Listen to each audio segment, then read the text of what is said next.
At present, we are going through a very tough time where COVID-19 infection is resulting in more number of cases compared to the first wave. Now, it's really a great threat to all of us, and it is very mandatory to control the spread of the virus. The main weapon to stop this virus is to test and isolate the people. For this, we follow a gold standard traditional method called RT-PCR based method, which gives very precise results. Now, the number of cases are getting increased day by day exponentially. We need a method which can replace the traditional gold standard method and gives results in less time without compromising the sensitivity. So this is the need of the hour, where we need a good tool to combat these testing challenges. In this regard, the CSIR Center for Cellular and Molecular Biology, CCMB Hyderabad, has come up with a very simple alternative, a method called TriSwap.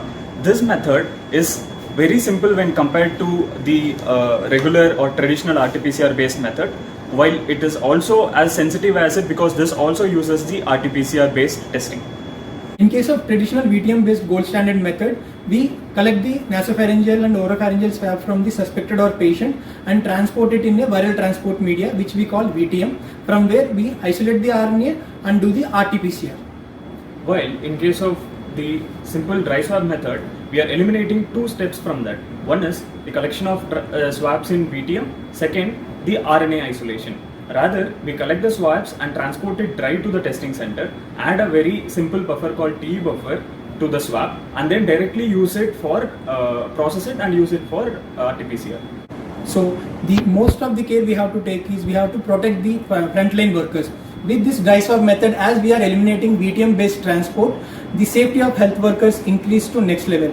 They can be more safe while handling the samples. And along with this, as we discussed already, the dry swab helps in increasing the number of tests in less time, and we need not to give any extra training, or we need not to bring any new technology into the picture. With existing setup and with existing training, we can do at least twice to thrice amount of samples in same time with less amount of money.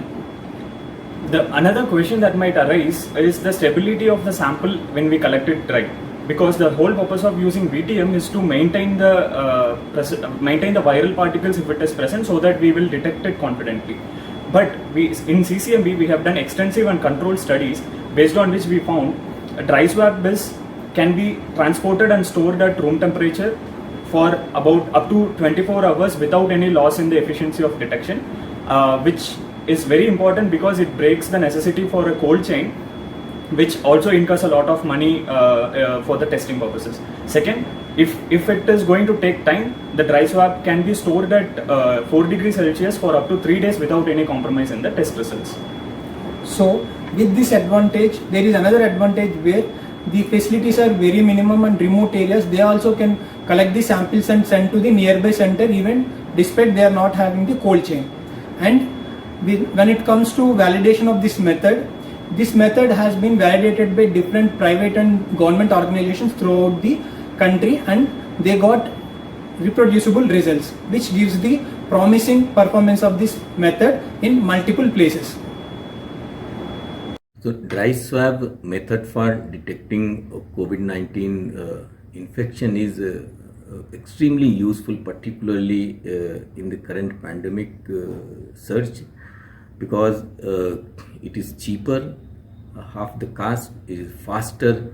You can have 3-hour turnaround time for hundreds of samples, is safer for the healthcare workers because you are not carrying sample in VTM which leaks and you have to do lots of sealing, and it is high throughput in a sense with existing infrastructure resource. Without any additional human resource or equipment, you can do up to 3-fold or more higher throughput.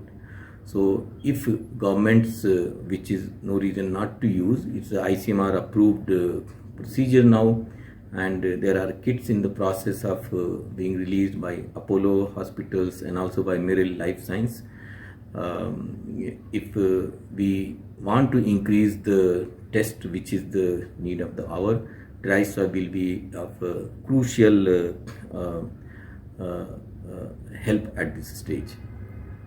Already there are labs using it. For example, in Nagpur, NIRI has carried out so far about 50,000 tests using dry swab technology. And we will be very happy to help train and familiarize healthcare workers in using dry swab, although it doesn't require any specific technique. We have already been doing it to a few labs. Our volunteers go and train people so it can be used without any delay.